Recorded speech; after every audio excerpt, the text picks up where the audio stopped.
ఆఖరిగా మీనరాశి. మీనరాశి వారికి గనక చూసుకుంటే రాశిలో శని యొక్క సంచారం జరుగుతుంది. బద్ధకము, పోస్ట్‌పోన్ చేయడం వీటికి కొంచెం దూరంగా ఉండాలి. హ్మ్. కాకపోతే పంచగ్రహ కూటమి ఈ పక్షంలో 12వ స్థానంలో ఈ గ్రహాలన్నీ ఉన్నాయి కాబట్టి ఇన్వెస్ట్‌మెంట్స్ చేసేటువంటి విషయాల్లో కాస్త చూసుకొని ఇన్వెస్ట్‌మెంట్ చేయాలి అనేటువంటిది చాలా స్పష్టంగా చూపిస్తుంది ఇక్కడ. హ్మ్. ఇక వీరు ఎక్కువగా ఏ దేవతారాధన చేసుకుంటే బావుంటుంది అని చెప్పి చూసుకుంటే ఎక్కువగా వీరు ఇక్కడేంటంటే అనాలోచితంగా కొన్ని కొన్ని సార్లు ఏమైపోతుందంటే, ఈ ప్రేమించి వివాహం చేసుకోవాలి అనే దీంట్లో ఒక్కొక్కసారి మనస్తాపానికి గురవుతూ ఉంటారు. హ్మ్. ఈ విషయంలో చాలా జాగ్రత్తగా ఉండాలి. విదేశాలకు వెళ్ళడానికి చాలా అనుకూలంగా ఉంటుంది. హ్మ్.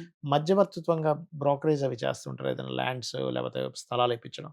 వీళ్ళకి మంచిది ఉంటుంది. అదేవిధంగా దళారీలు అంటూ ఉంటారు. అంటే హ్మ్. ఇక్కడ ఈ వస్తువు కొని ఇంకో దగ్గర అమ్మిపిచ్చి ఆ! మీడియేటింగ్ చేసేటువంటి వారికి చాలా బావుంటుంది హ్మ్. చెప్పాలంటే. ఓకే.